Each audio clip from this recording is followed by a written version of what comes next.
नमस्कार दोस्तों, स्वागत है आपका आज की न्यूज़ में। दोस्तों, पिछली कई वीडियोस में मैंने आपको ये जानकारी दी है कि पूरी दुनिया की अर्थव्यवस्था मंदी की ओर जाना शुरू हो गई है। इसके लिए मैंने यूरोप और एशिया के ज़्यादातर देशों के उदाहरण दिए थे, लेकिन आज आई खबर ने तो पूरी दुनिया के लिए खतरे की घंटी बजा दी है, क्योंकि खबरों के अनुसार जापान और ब्रिटेन की हालत हद से ज़्यादा खराब हो गई है।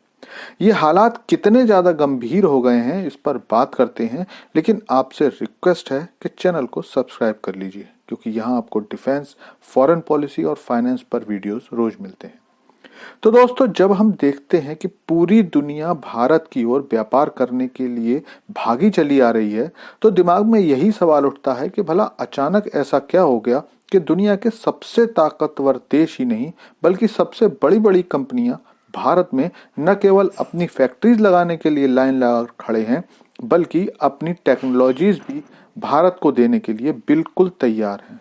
वैसे तो इसके इंडिकेशंस मिलते रहते हैं, लेकिन आज आई खबर ने बता दिया है कि अगले 5 सालों में भारत विश्व की तीसरी अर्थव्यवस्था यकीनन बन जाएगा, और वो भी बिना बहुत ज्यादा मेहनत करे। हालांकि इसका ये कतई मतलब नहीं है कि भारत को मेहनत नहीं करनी चाहिए या भारत मेहनत नहीं करेगा।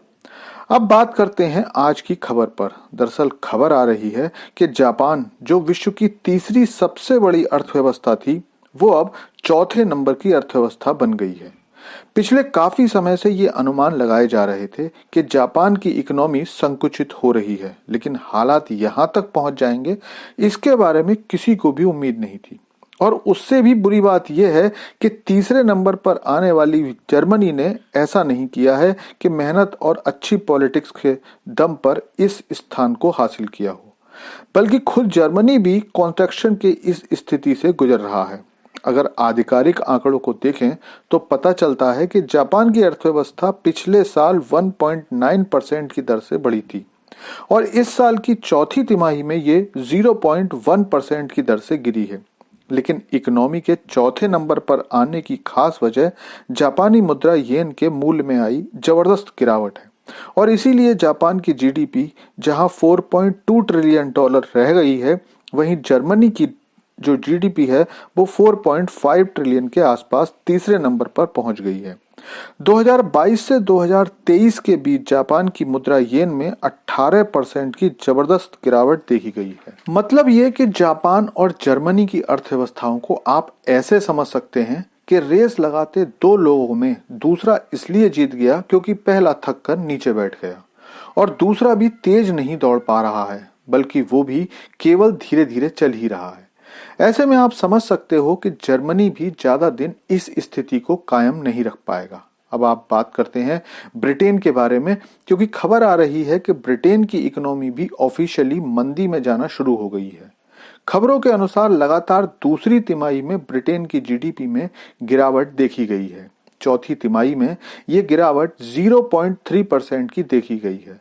यह गिरावट प्रधानमंत्री सुनाक के लिए एक खतरे की घंटी है, क्योंकि जब ऋषि सुनक ने ब्रिटेन की सत्ता संभाली थी तो यही समझा गया था कि ब्रिटेन के बिगड़े हालातों को ऋषि सुनक ही संभाल सकते हैं।